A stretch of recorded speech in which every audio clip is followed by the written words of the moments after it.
हिंदू धर्म ये सिर्फ एक रिलीजन नहीं बल्कि एक साइंस ऑफ लाइफ है। जीवन जीने का सबसे गहरा और साइंटिफिक तरीका। ये वही धर्म है जिसने सोलर एक्लिप्स, प्लैनेटरी मोशन और मेडिकल साइंस जैसी चीजों को हजारों साल पहले ही समझ लिया था, जब दुनिया के बाकी हिस्सों में ये सोच भी नहीं पाए थे लोग कि पृथ्वी गोल है। हिंदू स्कॉलर्स ऋषि सूर्य और चंद्र ग्रहण का समय और कारण बता रहे थे। जब मॉडर्न बायोलॉजी का नाम तक नहीं था, तब आयुर्वेद शरीर के सेल्स, तत्वों और एनर्जी बैलेंस की बात कर रहा था। इतना ही नहीं, हिंदू ग्रंथों में एटम्स, स्पेस, मल्टीवर्स जैसी धारणाएं हजारों साल पहले से मिलती आई हैं। ऋग्वेद कहता है एकं सतः विप्रा बहुधा वदन्ति, यानी सृष्टि एक ही ऊर्जा से बनी है, बस उसके रूप अलग अलग हैं। क्या ये बात वही नहीं है जो आज की क्वांटम फिजिक्स कहती है कि सब कुछ एनर्जी है, बस फ्रीक्वेंसीज बदलती रहती हैं। लेकिन आज हम एक और इंटरेस्टिंग टॉपिक पर बात करने जा रहे हैं, जो है त्रिदेव में से एक भगवान विष्णु, जिन्हें यूनिवर्स का प्रिजर्वर यानी बैलेंस बनाए रखने वाला कहा जाता है। क्या आप जानते हैं कि भगवान विष्णु के हर अवतार के पीछे सिर्फ साइंटिफिक कथा नहीं बल्कि एक गहरा साइंटिफिक पैटर्न भी छिपा है। वो पैटर्न जो डार्विन्स थ्योरी ऑफ इवोल्यूशन से मेल खाता है, वो कॉन्सेप्ट जो मॉडर्न कॉस्मोलॉजी और क्वांटम रियलिटी को पहले ही संकेत में दिखाता है। मत्स्य से लेकर कल्कि तक हर अवतार एक इवोल्यूशनरी स्टेज का प्रतीक है।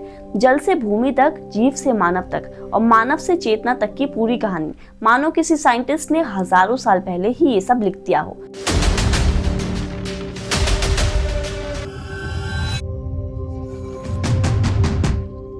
सोचिए, क्या ये सिर्फ माइथोलॉजी है या फिर हिंदू स्कॉलर्स ने साइंस को प्रतीकों और कहानियों में छिपाया था? तो चलिए आज के इस वीडियो में हम डिकोड करते हैं science behind Lord Vishnu and his avatars और समझते हैं कि कैसे भगवान विष्णु सिर्फ एक देवता नहीं बल्कि कॉस्मिक इंटेलिजेंस है जो हर युग में सृष्टि का संतुलन बनाने का काम करते हैं, जो बताते हैं कि धर्म और विज्ञान दोनों एक ही सत्य की दो अलग अलग भाषाएं हैं। हिंदू ग्रंथों में सृष्टि की उत्पत्ति और विकास का विवरण बहुत अद्भुत है। पुराण कहते हैं कि भगवान विष्णु अनंत क्षीर सागर पर शेषनाग की कुंडलियों में विश्राम कर रहे थे। उनकी नाभि से एक कमल फूटता है, उस कमल पर बैठते हैं ब्रह्मा, सृष्टि के रचनाकार। मतलब सारी सृष्टि की शुरुआत विष्णु की नाभि से हुई है।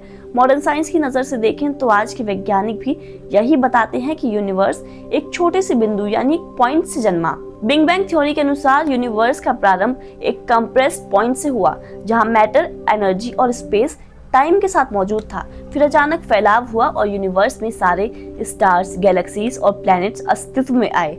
अब दोनों को आपस में देखकर समझते हैं। मॉडर्न साइंस कहती है कि यूनिवर्स एक पॉइंट से इवॉल्व हुआ।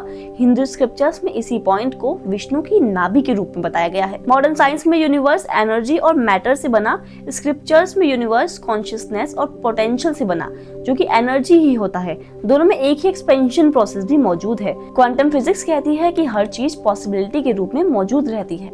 जब ऑब्जर्वेशन या कॉन्शियसनेस होती है तभी ये पॉसिबिलिटीज कोलैप्स होकर वास्तविक रूप लेती हैं। फॉर एग्जाम्पल, हम समझते हैं कि जब कोई सिक्का आपके हाथ में होता है तब उसमें हेड और टेल दोनों आने के ऑप्शंस होते हैं, लेकिन जब आप उसे देख लेते हैं तो पता चल जाता है कि क्या आया, हेड या टेल। ये बिल्कुल भगवान विष्णु की कॉस्मिक स्लीप या योग निद्रा से जुड़ा है। जब वे सागर में विश्राम कर रहे होते हैं तब यूनिवर्स पोटेंशियल में होता है, यानी अभी कुछ भी मैनिफेस्टेड नहीं है, लेकिन सब संभावनाएं मौजूद होती हैं। उनके जागते ही पता चलता है कि दुनिया बनने लगी है। अब बात करते हैं भगवान विष्णु के पहले अवतार की, यानी मत्स्य अवतार की। हिंदू ग्रंथों में कहा गया है कि जब जल प्रलय आई और पूरी पृथ्वी पानी में डूब गई, तब भगवान विष्णु ने मत्स्य अवतार धारण किया, यानी एक विशाल मछली का रूप। मत्स्य ने राजा मनु को आने वाली बाढ़ के बारे में बताया और उन्हें एक नौका बनाने को कहा। इस नौका में बीज, जानवर और मनुष्य के आरंभिक रूप को सुरक्षित रखा गया ताकि जीवन को फिर से डेवलप किया जा सके। मॉडर्न साइंस की माने तो जीवन की शुरुआत पृथ्वी पर पानी से हुई थी।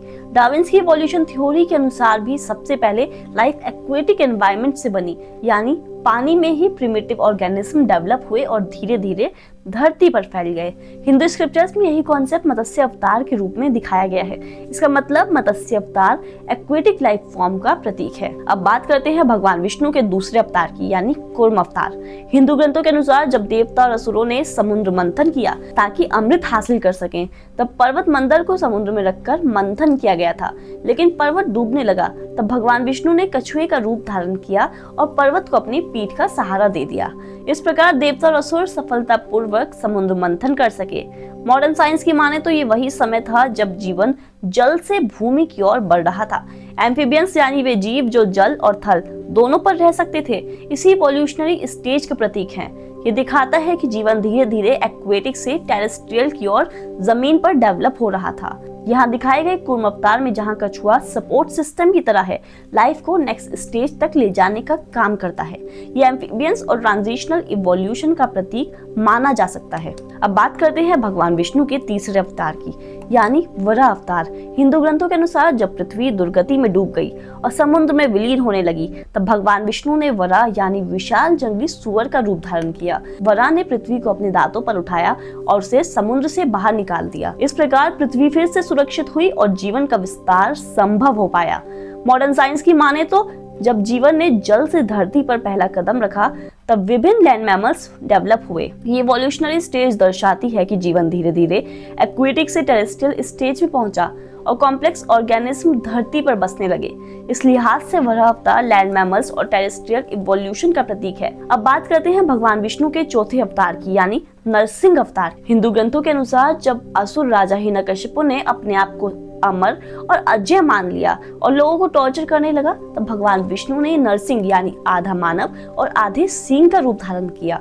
उन्होंने हिरण्यकशिपु को न सिर्फ हराया, बल्कि उसके वरदान की किसी भी शर्त को नुकसान भी नहीं पहुंचने दिया। इस तरीके से उन्होंने किसी भी नियम को तोड़े बिना हिरण्यकशिपु को हरा दिया। ये अवतार बैलेंस ऑफ नेचर और जस्टिस का प्रतीक है।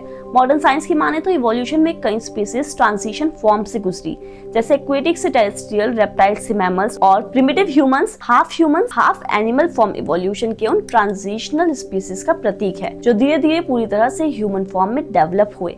इसलिए नरसिंह अवतार इंटरमीडिएटरी इवोल्यूशनरी स्टेज का प्रतीक माना जा सकता है। अब बात करते हैं भगवान विष्णु के पांचवें अवतार की, यानी वामन अवतार की। हिंदू ग्रंथों के अनुसार जब राजा बाली ने अपने राज्य और शक्ति से पूरे 3 लोकों पर कब्जा कर लिया, तब भगवान विष्णु ने वामन यानी एक छोटे और दयालु ब्राह्मण का रूप हासिल किया। बलि की अनुमति मिलने पर वामन अवतार ने अपना साइज बहुत बड़ा कर लिया, जिसके बाद उन्होंने 2 पगों में पूरी सृष्टि अपने चरणों में नाप दी और बाली का अहंकार टूट गया, जिसके बाद राजा बलि स्वर्ग चले गए। और ये अवतार मानव के इनिशियल डेवलपमेंट और इंटेलिजेंस का प्रतीक है। मॉडर्न साइंस की माने तो इवोल्यूशन में अर्ली ह्यूमंस छोटे कद के थे, धीरे धीरे उनका फिजिकल और मेंटल डेवलपमेंट हुआ और ह्यूमंस सिविलाइज्ड सोसाइटीज में डेवलप होने लगे। यानी ह्यूमंस की छोटी हाइट और ग्रेजुअली इंटेलिजेंस डेवलपमेंट को वामन अवतार में सिंबॉलिकली दिखाया गया है। यहाँ वामन अवतार अर्ली ह्यूमंस इवोल्यूशनरी स्टेज का प्रतीक है। हिंदू ग्रंथों के अनुसार जब पृथ्वी पर अत्याचार और अन्याय बढ़ गए और क्षत्रियों ने धर्म का उल्लंघन किया, तब भगवान विष्णु ने परशुराम यानी परशुधारी ब्राह्मण योद्धा का रूप धारण किया। परशुराम ने धरती से अत्याचारी और अधर्मी क्षत्रियों को समाप्त किया और धर्म की स्थापना करने का काम किया। ये अवतार मानव समाज में संघर्ष और डेवलपमेंट की शुरुआती दौर का प्रतीक है। मॉडर्न साइंस की माने तो इवोल्यूशन के स्टोन एज और अर्ली ह्यूमन सिविलाइजेशंस में ह्यूमंस एज वॉरियर्स और हंटर्स रहते थे। उनके पास खाने का एक ही सोर्स था, किल और ईट, और दूसरा जंगली जानवरों से खुद को उन्हें सुरक्षित भी रखना होता था। इसके लिए ह्यूमंस ने प्रिमिटिव ह्यूमन सोसाइटीज में स्किल, स्ट्रेटेजी और टूल यूसेज का डेवलपमेंट शुरू किया। मॉडर्न साइंस कहती है कि early humans stone age warriors और टूल यूजर्स थे। हिंदू स्क्रिप्चर्स में देखें तो परशुराम अवतार भी ऐसे ही दिखते हैं, जो हथियार और बुद्धि से समाज में संतुलन लाते हैं। मतलब परशुराम अवतार स्टोन एज या अर्ली ह्यूमन वॉरियर स्टेज का प्रतीक माना जा सकता है। अब बात करते हैं भगवान विष्णु के 7वें अवतार की, यानी राम अवतार। हिंदू स्क्रिप्चर्स के अनुसार जब धरती पर अधर्म और अन्याय बढ़ गए, तब भगवान विष्णु ने राम यानी संपूर्ण मानवता का आदर्श रूप धारण किया। राम ने धर्म, न्याय और आदर्श जीवन के सिद्धांतों का पालन किया।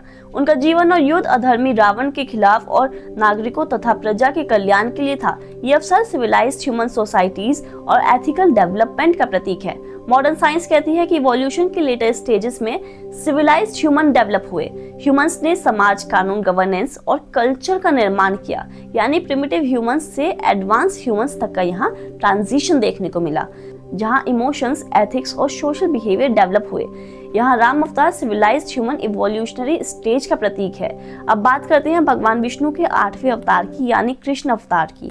हिंदू ग्रंथों के अनुसार भगवान कृष्ण ने मानव जीवन में इमोशनल इंटेलिजेंस, मॉरल गाइडेंस और धर्म का उदाहरण पेश किया। वे न केवल युद्ध और राजनीति में निपुण थे, बल्कि प्रेम, मित्रता और मानव संबंधों में भी अहम भूमिका निभाते थे। कृष्ण का जीवन बताता है कि मनुष्य का विकास केवल शरीर और बुद्धि तक नहीं, बल्कि भावनाओं और चेतना तक भी होना चाहिए। मॉडर्न साइंस के अकॉर्डिंग इवोल्यूशन के एडवांस स्टेजेस में इमोशनल, सोशल और कॉग्निटिव डेवलपमेंट बेहद महत्वपूर्ण भूमिका निभा के गए। मानव ने केवल सर्वाइवल स्किल्स नहीं सीखी बल्कि एथिक्स, एम्पैथी और इमोशनल इंटेलिजेंस डेवलप किया। प्रिमिटिव ह्यूमंस से इमोशनल और सोशली इवॉल्व्ड ह्यूमंस तक का यहाँ ट्रांजिशन देखने को मिला। कृष्ण अवतार इमोशनली इवॉल्व्ड ह्यूमन स्टेज का प्रतीक माना जा सकता है। अब बात करते हैं भगवान विष्णु के 9th अवतार की, जिसे कुछ ग्रंथों में बुद्ध अवतार के रूप में बताया गया है। हिंदू ग्रंथों के अनुसार जब अधर्म और हिंसा बढ़ जाती है तब भगवान विष्णु बुद्ध के रूप में जन्म लेते हैं। वे ज्ञान, अहिंसा और धर्म के मार्ग का पालन करते हैं। बुद्ध का अवतार बताता है कि मानव जीवन में कॉन्शियसनेस, मॉरलिटी और इंटेलेक्चुअल इवोल्यूशन की बड़ी इंपॉर्टेंस है। बुद्ध अवतार इंटेलेक्चुअली और मोरली इवॉल्व्ड ह्यूमंस स्टेज का प्रतीक है। अब बात करते हैं भगवान विष्णु के 10वें और भविष्य के अवतार की, यानी कल्कि अवतार की। हिंदू ग्रंथों के मुताबिक जब पृथ्वी पर अधर्म और अन्याय चरम पर पहुंचेगा तब भगवान विष्णु कल्कि यानी एक भविष्यद्रष्टा योद्धा के रूप में जन्म लेंगे। वे एक सच्चाई, न्याय और ऊर्जा का प्रतीक हैं जो अधर्मी और बुराई को समाप्त करेंगे और धर्म की फिर से स्थापना करेंगे। कल्कि अवतार का समय भविष्य में है और इसे ह्यूमन सिविलाइजेशन के अगले ट्रांसफॉर्मेटिव स्टेज का प्रतीक माना गया है। मॉडर्न साइंस की माने तो मानव समाज लगातार टेक्नोलॉजी, एनर्जी और इंटेलिजेंस के नए चरणों में डेवलप हो रहा है, जैसे AI, renewable energy resource, space exploration और मानव चेतना का विकास। ये संकेत देता है कि मानव इवोल्यूशन अब केवल फिजिकल और इमोशनल स्तर तक नहीं होगा बल्कि टेक्नोलॉजिकल और एनर्जेटिक इवोल्यूशन तक पहुंच रहा है। इसका मतलब निकाला जा सकता है कि कल की अवतार future transformation, advance human evolution का प्रतीक हो सकता है। अब एक बार फिर दोबारा देखते हैं कि भगवान विष्णु के 10 अवतारों को किस इवोल्यूशन के नजरिए से देखा गया है। मत्स्य अवतार एक्वेटिक लाइफ से कनेक्टेड है। कूर्म अवतार एम्फीबियन स्टेज को दिखाता है। वराह अवतार लैंड मैमल्स लाइफ इवोल्यूशन से कनेक्टेड है। नरसिंह अवतार ट्रांजिशनल स्पीसीज जैसे हाफ ह्यूमन हाफ बीस्ट से जुड़ा है। वामन अवतार अर्ली ह्यूमन से कनेक्टेड है। राम अवतार सिविलाइज्ड ह्यूमन लाइफ को दिखाता है। कृष्ण अवतार इमोशनली इवॉल्व्ड ह्यूमंस को दिखाता है। बुद्ध अवतार मोरली इवॉल्व्ड ह्यूमन स्टेज को दिखाता है और एंड में कल्कि अवतार जो कि फ्यूचर ट्रांसफॉर्मेशन और एआईएन एनर्जी एज को दिखाता है। British Indian scientist JBS Haldane ने दशम अवतार को इवोल्यूशन के रूप में देखा और इसके बारे में सभी को बताया। तो ये था हिंदुइज्म और साइंस के बिलीफ्स का एक छोटा सा analysis. Scientific researches basically proofs के बेसिस पर बनाई जाती हैं, लेकिन हर रिलीजन अपने ज्योग्राफिकल फैक्टर्स के बेसिस पर ही इवॉल्व हुआ है। अब चलिए आप लोग बताइए कि इस्लाम धर्म ज्योग्राफिकल फैक्टर्स के बेसिस पर कहाँ से डेवलप हुआ है। नमस्कार।